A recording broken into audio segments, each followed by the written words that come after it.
The ship appeared quietly at the edge of the solar system. No warnings, no signals, just there, where nothing had been moments before. Dr. Olivia Grant stared at her monitor, wondering if the Jupiter Observatory's sensors were malfunctioning. She ran a diagnostic check, but the readings remained unchanged. The object was massive, at least 2 kilometers long, and it was moving with purpose toward the inner planets. "Control, this is Jupiter Station," she said, her voice steady despite her racing heart. "We have an unidentified object approaching from the Kuiper Belt. It's not one of ours." Earth in 2135 was different from the world of previous centuries. Humanity had spread throughout the solar system, with thriving colonies on Mars and mining operations as far out as Neptune's moons. The nations of Earth had maintained an uneasy peace for nearly 50 years, united by the common goal of expansion into space. Captain Sam Mitchell received the alert while his ship, the EDF Defender, patrolled near Saturn. As commander of Earth's most advanced vessel, he was ordered to intercept and identify the unknown object. "All hands to stations," he announced over the ship's comm system. "We're changing course to investigate a potential first contact situation." His crew moved with practiced efficiency. First Officer Diane Rodriguez coordinated sensor arrays, while Lieutenant Greg Powell prepared communication protocols designed decades ago for this very possibility. "Sir, we're picking up energy signatures unlike anything in our database," Rodriguez reported. "Whatever this thing is, it's running on technology we've never seen." Mitchell nodded. "Keep your distance. Standard approach vector. Let's not appear threatening." As the Defender drew closer, the alien vessel's true scale became apparent. It dwarfed Mitchell's ship, which had once seemed so impressive when launched from Earth's orbital shipyards. "They're scanning us," Powell said. "Very intense scans. They're going right through our shields." Before Mitchell could respond, the ship's communication system activated on its own. A face appeared on the main view screen. Humanoid but clearly alien, with pale blue skin and 3 pairs of eyes arranged vertically. "Attention vessel of Sol System 3rd Planet. This is Ambassador Krelvor of the Zeraxian Empire. Your system has been charted for integration. Prepare your leaders to receive terms of submission." Mitchell kept his expression neutral. "This is Captain Sam Mitchell of the Earth Defense Fleet. We welcome peaceful contact with your people, but I should inform you that Earth is a sovereign world and does not recognize imperial authority." The alien's upper eyes narrowed. "Captain, perhaps you misunderstand. The Zeraxian Empire spans 3,000 star systems. We do not request integration. We simply inform worlds of their new status. Resistance has proven historically unwise." News of the encounter spread quickly across Earth and its colonies. Emergency meetings were called in the United Nations headquarters in New York. Military commanders gathered in secure bunkers. Civilian broadcasts tried to maintain calm while showing the first images of the Zeraxian vessel transmitted back from the Defender.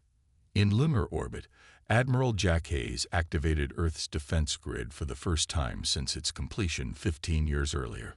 On Mars, Governor Maria Foster ordered emergency shelters opened. "What do they want?" President Elaine Summers asked her assembled advisors in the White House Situation Room. Defense Secretary Paul Jones looked grim. "Based on Captain Mitchell's report, they want everything. Their ambassador has requested your presence via video link in 1 hour." When the link activated, Ambassador Krelvor explained the situation with clinical detachment. Earth would become a protectorate of the Empire. Resources would be harvested. Humans would receive imperial citizenship, though with limited rights until they proved their value. Compliance was mandatory. The alternative was described as correction. President Summers listened carefully, asked pointed questions about the terms, and requested 24 hours for Earth's government to formulate a response. When the communication ended, she turned to her advisors. "Get me everything we have on their technology, and contact Captain Mitchell.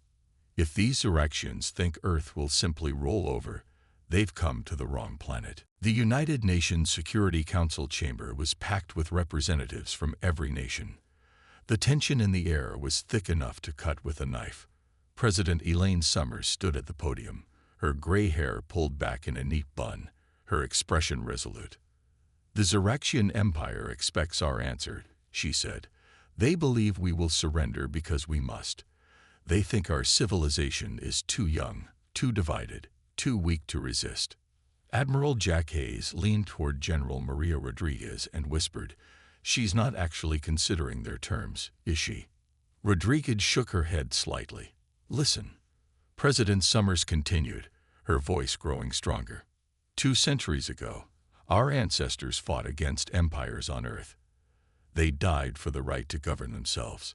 Today, we face an empire from the stars, but our answer remains the same.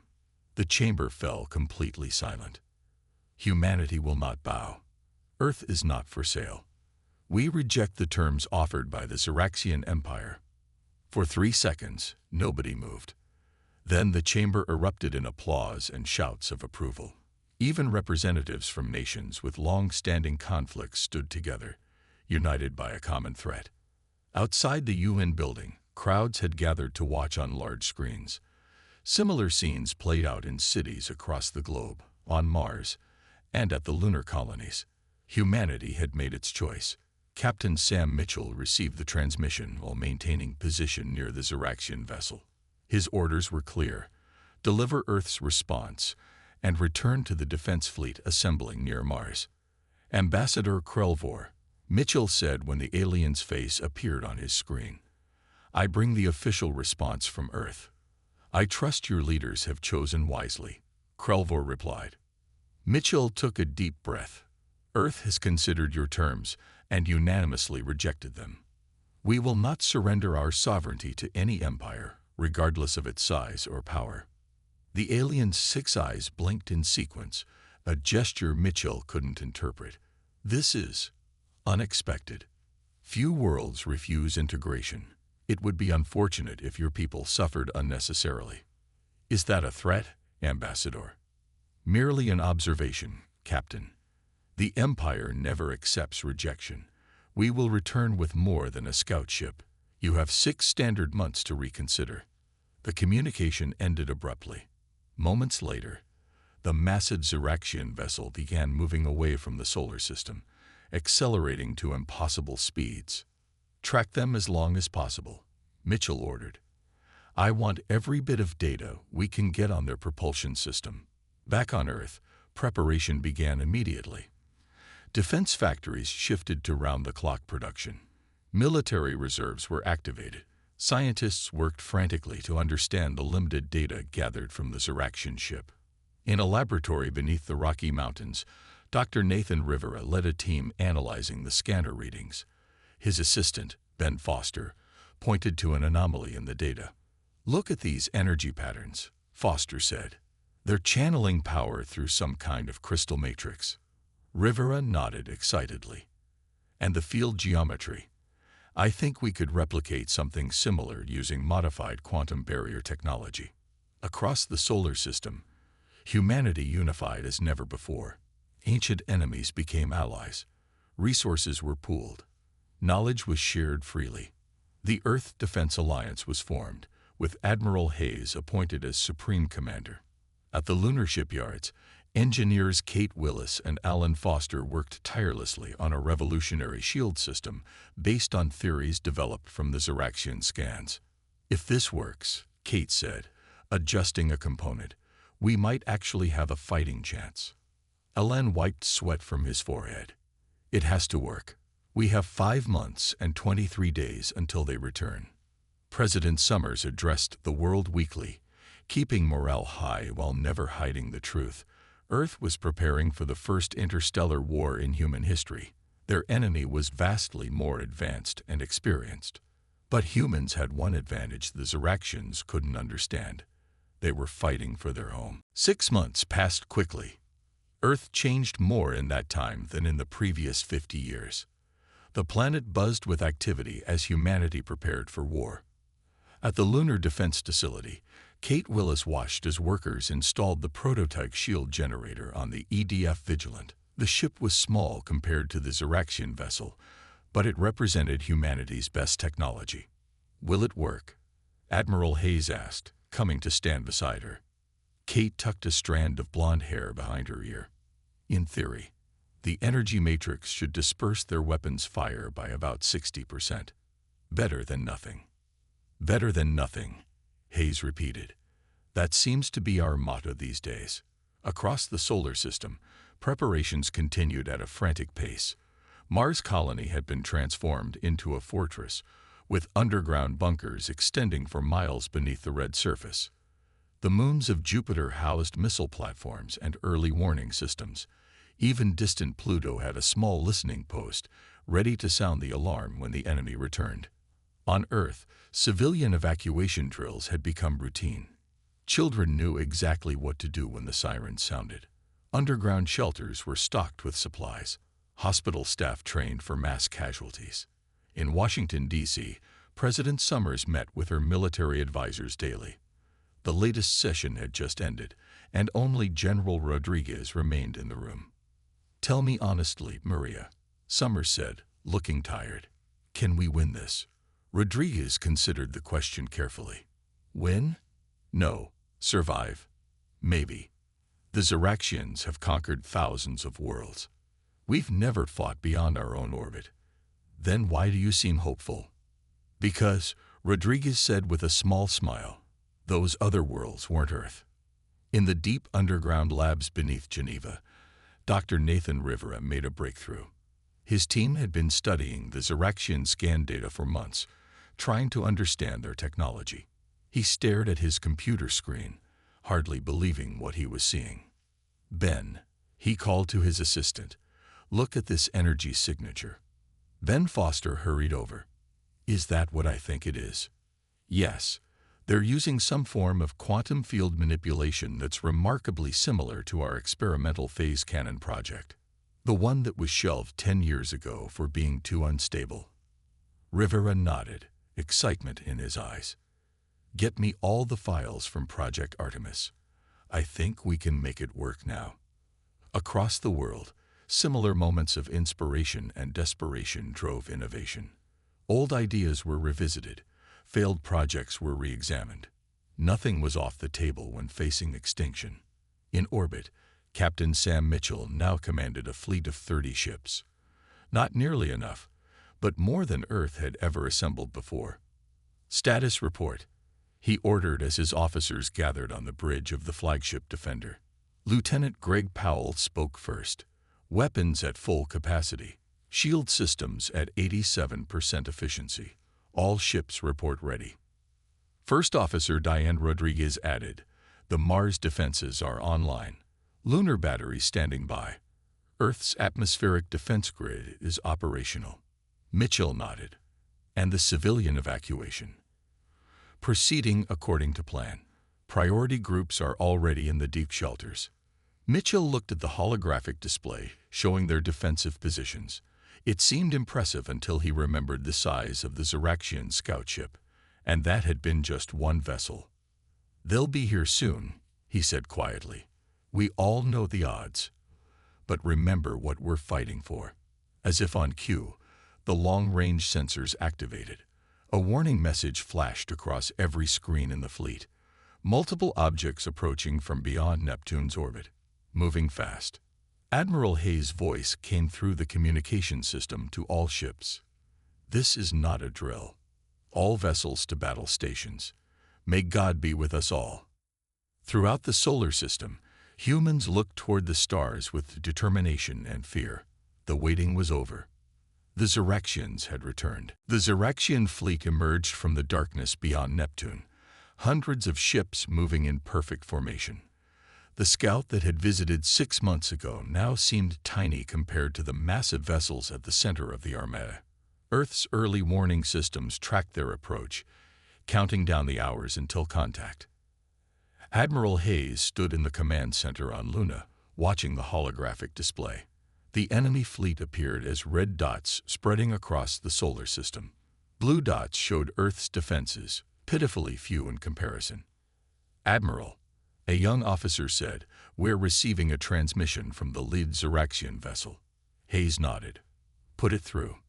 The screen flickered to life, showing a Zeraxian different from Ambassador Krelvor. This one wore ornate armor, and scars crossed the skin around all 6 of his eyes. "I am Admiral Thornvac, Imperial Conqueror, servant of the eternal Zeraxian Empire," the alien announced. "Your world was offered the privilege of peaceful integration. You refused. Now you will experience correction." Hayes kept his expression neutral. "This is Admiral Jack Hayes of Earth. We stand by our decision. This system is closed to Imperial expansion." Thornvac made a sound that might have been laughter. "Admirable spirit. Misplaced confidence. You have 24 hours to surrender unconditionally. After that, we begin planetary bombardment." The connection ended. Hayes turned to his staff. "Execute Operation Scattered Defense. Let's show them what humanity can do." Across the solar system, Earth's forces moved into action. Instead of clustering together, ships separated into smaller groups, hiding behind moons and asteroids. Automated platforms activated, their signatures mimicking larger vessels to confuse enemy sensors. Captain Sam Mitchell guided the Defender toward Jupiter, using the gas giant's radiation belts to mask his approach toward a group of smaller Zeraxian ships. "Weapons range in 30 seconds, Lieutenant Powell reported. "Target their engines," Mitchell ordered. "Fire when ready, then immediate evasive maneuvers." The Defender emerged from the radiation belt, fired its newly modified phase cannons, and dove back into cover. 2 Zeraxian vessels spun out of control, their propulsion systems damaged. Similar skirmishes erupted throughout the solar system. Earth forces would strike quickly, then disappear before the Zeraxians could respond effectively. They couldn't win a direct battle, but they could make the enemy pay for every advance. In Earth orbit, the first major clash began. A Zeraxian battle group approached the orbital defense platforms. Admiral Thornvac expected token resistance. Instead, the platforms unleashed Kate Willis's shield technology, absorbing the first Zeraxian barrage, then returning fire with weapons based on Dr. Rivera's breakthrough. "The shields are holding," Kate shouted from her monitoring station on Luna. "Not indefinitely, but longer than they expected." 3 Zeraxian ships exploded. 4 Earth platforms were destroyed. The battle continued, spreading across Earth's orbital space. Frustrated by the unexpectedly strong resistance, Thornvac ordered ground forces to establish beachheads in remote areas. Transport ships descended through Earth's atmosphere, landing in the Sahara Desert, the Australian outback, and the Siberian wilderness. In a command bunker beneath the Rocky Mountains, President Summers received the reports. "They're putting boots on our soil," she said grimly. General Rodriguez pointed to the map. "Just as we predicted. They're avoiding population centers for now, establishing forward bases." And our response: "Special forces are already moving into position. We won't engage directly yet, just observe and gather intelligence." As night fell across North America, the stars above looked different. Flashes of light marked battles raging in nearby space. Humanity's first interstellar war had begun, and though the odds seemed impossible, Earth was fighting back. In his flagship, Admiral Thornvac stared at the battle reports with growing anger. "How is this possible?" he demanded. "They are primitives. They should have fallen in ours." His second-in-command spoke carefully. "They appear to have adapted some of our technology, Admiral, and their tactics are unconventional." Thornvac's eyes narrowed. "No matter. Tomorrow we begin the bombardment. Let's see how they adapt to that." Dr. Nathan Rivera hadn't slept in 36 hours. His lab beneath Geneva was crowded with equipment and empty coffee cups. He and his team had been analyzing samples from a damaged Zeraxian ship that Earth forces had managed to retrieve during one of their hit-and-run attacks. "This can't be right," he muttered, staring at his microscope. "Ben, check these results." Ben Foster looked up from his own work, his eyes red from exhaustion. "What am I looking at?" "The tissue samples from the Zeraxian crew member. Look at what's happening to the cells." Ben examined the sample and frowned. "They're breaking down.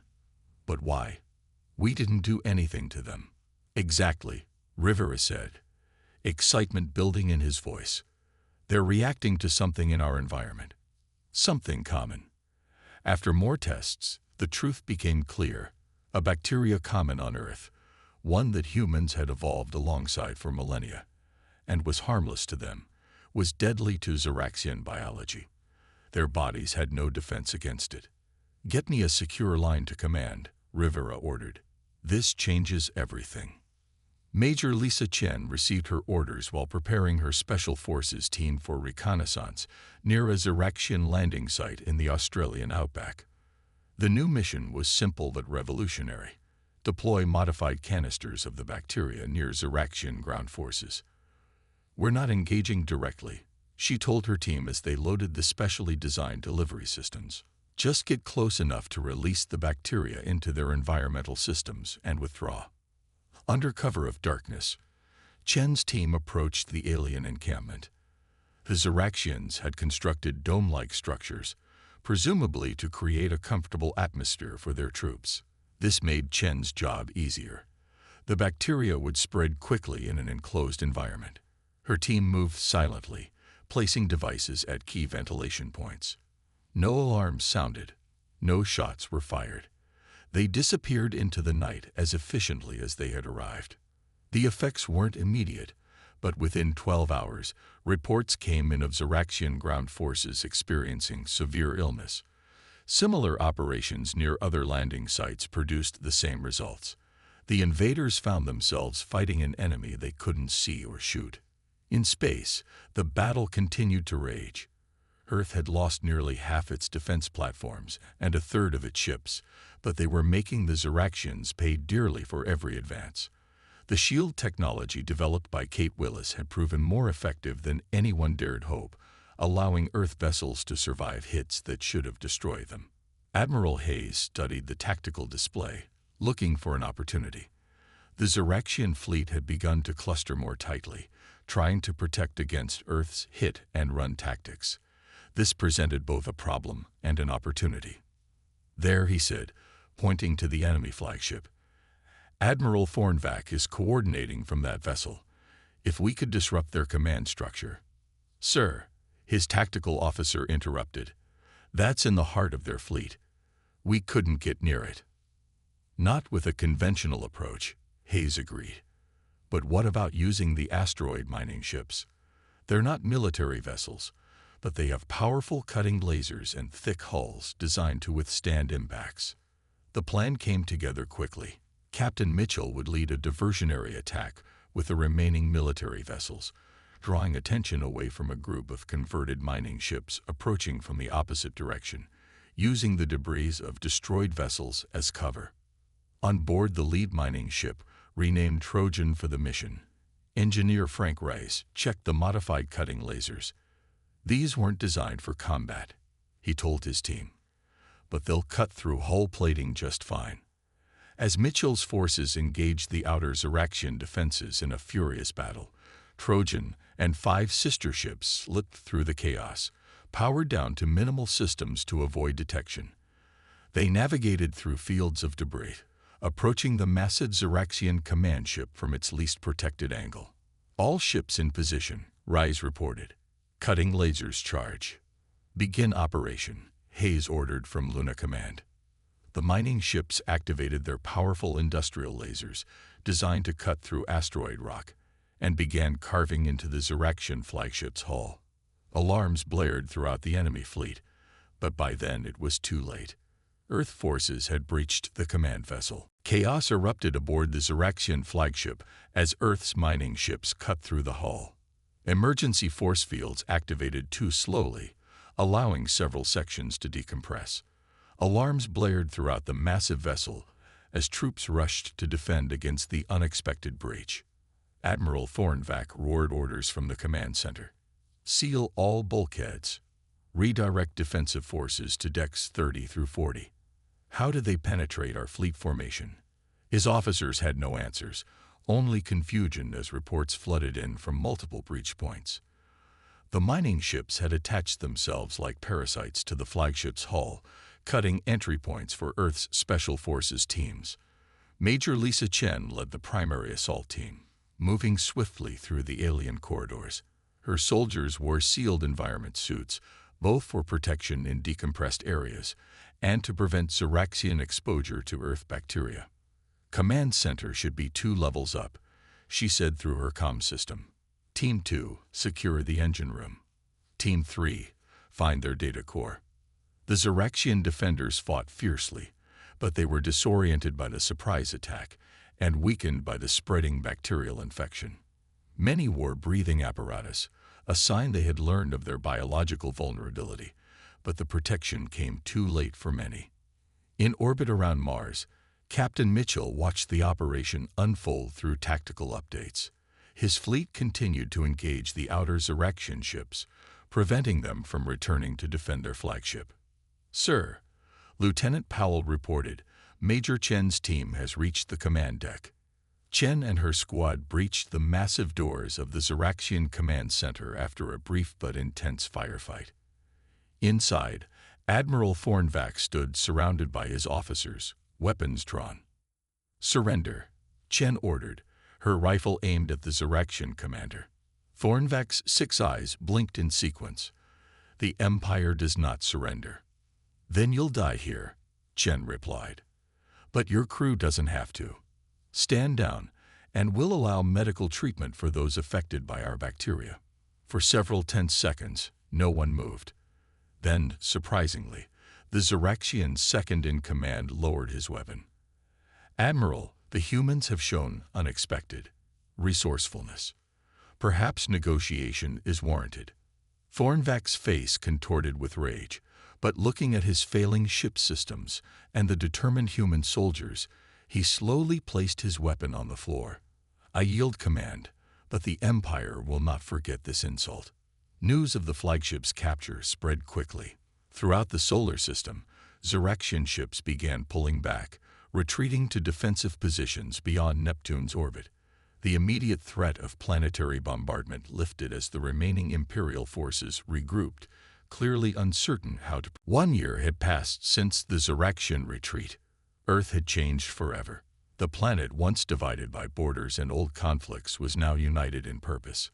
The knowledge gained from Xeraxian technology had accelerated human development by decades, perhaps centuries.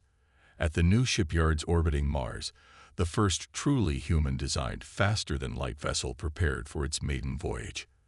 The ship was sleek and beautiful, incorporating both Xeraxian principles and uniquely human innovations. Its name was painted proudly on the hull, EDF Pioneer. Captain Sam Mitchell walked through the corridors, inspecting systems before departure. Engineers made final adjustments to equipment. The crew, the best from every nation on Earth, prepared for humanity's first journey beyond the solar system. "Nervous?" First Officer Diane Rodriguez asked as they entered the bridge. Mitchell smiled. "Excited. We've spent our whole lives looking at the stars. Now we'll finally reach them." Admiral Hayes addressed the crew from Luna Command, his image appearing on the main view screen. "You carry humanity's hopes with you," he said. "Your mission is to establish contact with other worlds that have successfully resisted the Empire. We know they're out there. Find them." The Pioneer's engines hummed to life, building power for the jump to FTL speed. Kate Willis, now chief engineer, monitored the systems she had helped design. "Drive stable," she reported. "All systems nominal. We're ready, Captain." Mitchell nodded. "Take us out, Lieutenant Powell." The Pioneer accelerated away from Mars, passing the orbital defense platforms that now formed a protective ring around the solar system. As they reached the calculated jump point, Mitchell gave the order every human had dreamed of since they first looked up at the night sky. "Engage FTL drive." The stars blurred, and Earth's first starship vanished into the depths of space. 3 weeks later, the Pioneer arrived at its destination, a star system where Xeraxian records indicated another successful resistance had occurred. As they dropped back to normal space, sensors detected artificial structures orbiting the second planet. "We're being scanned," Rodriguez reported. Multiple vessels approaching. The alien ships were smaller than Earth vessels, but moved with incredible agility. They surrounded the Pioneer in a defensive formation. "Open a channel," Mitchell ordered. Standard greeting protocol. Before they could transmit, a message came through in perfect English. "Earth vessel, your arrival was predicted. Welcome to Free Altair." The aliens called themselves the Navari. They had fought off Xeraxian conquest attempts 3 times over their 1,000-year history. When the Pioneer's crew explained Earth's recent victory, the Navari leaders were impressed. "No world has ever captured an Imperial commander before," the Navari ambassador told Mitchell. "This changes the balance of power." Over the next months, the Pioneer visited 6 more independent worlds. Each had their own story of resistance, their own technological specialties, their own reasons to fear and hate the Empire.